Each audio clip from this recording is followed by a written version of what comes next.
વાતો કરી દઉં। જીવને છે શ્વાસ તણી સગાઈ, પછી ઘરમાં ઘડીએ નો રાખે ભાઈ।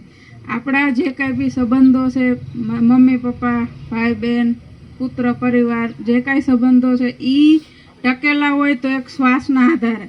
જ્યારે આપણો શ્વાસ પૂરો થાય ને એટલે દરેક સાથેના આપણા જે સંબંધો છે એ ત્યાં પૂર્ણ વિરામ પામે છે। પછીના જે કોઈ સંબંધો છે એની સાથે આપણે કોઈ લેવા દેવા રહેતી નથી।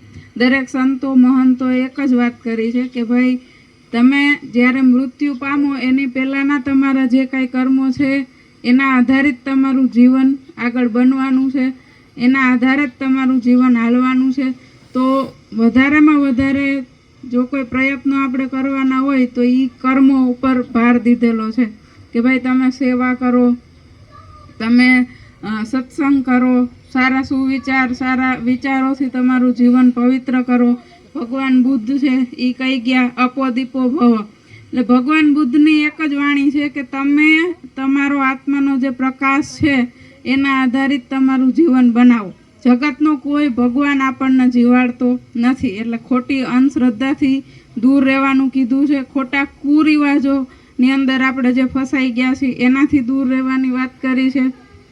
અને પાછળથી થતા દરેક કાર્ય એ કોઈ મરેલાને ક્યારેય ક્યાંય પહોંચતા નથી। એટલે જે કાંઈ બી આપણે પ્રવૃત્તિ કરવી છે, સેવા કરવી, જે કાંઈ કર્મો કરવા છે એને જીવતા કરી લેવાની જરૂર છે। એટલે સલાહ મારી એ જ છે કે ભાઈ તમે જે કાંઈ બી તમારા મમ્મી પપ્પા છે અથવા તો ઘરમાં ઘરડા લોકો, અમુક વસ્તુ અમુક કામ આપણને નથી ગમતા, જ્યારે આપણે સેવા કરીએ તો જે કરતા હોય એને ખ્યાલ હોય, પણ અમુક વસ્તુ અમુક છે ને એ આપણને દરેકને ગમતી નથી હોતી। છતાંય તમે જો એવા કમને કરો ને તો એનો કોઈ અર્થ નથી। તમે મનથી ધ્યાનથી એક વખત કરી લો, કેમ કે વારે વારે સેવાનો અવસર મળતો નથી।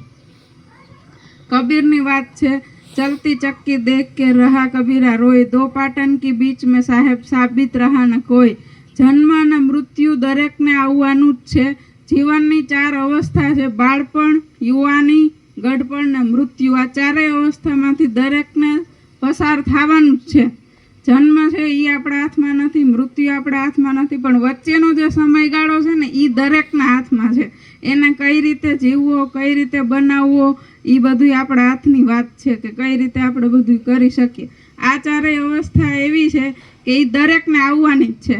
માથે કાળા વાળમાંથી ધોળા થાય એ કોઈને ગમતું નથી, ગઢપણ આવે એ કોઈને પસંદ નથી, પણ આ વસ્તુ કુદરતી છે, પ્રકૃતિ આધારિત છે, એમાં કોઈ પરિવર્તન થવાનું નથી। પરિવર્તન આપણે આપણી અંદર કરી શકીએ। બહારનું પરિવર્તન, જગતને દેખાડવા માટેનું પરિવર્તન બધું નિરર્થક છે। એટલે વાત એટલી જ છે કે જીવનમાં સેવા લઈ આવો, સત્સંગ લઈ આવો, સારા જે મહાપુરુષો છે ને એના વિચારો આધારિત જીવન બનાવો। બાળકોને તમે પહેલાંથી જ એવા ફોટા બતાવશો કે એવું તમે વર્તન બતાવશો તો બાળકોની અંદર એ જ બધાય સંસ્કારો છે ને એ ઉતરવાના છે। એટલે એના જીવનમાં પ્રયત્ન એવો કરવાનો કે પહેલાં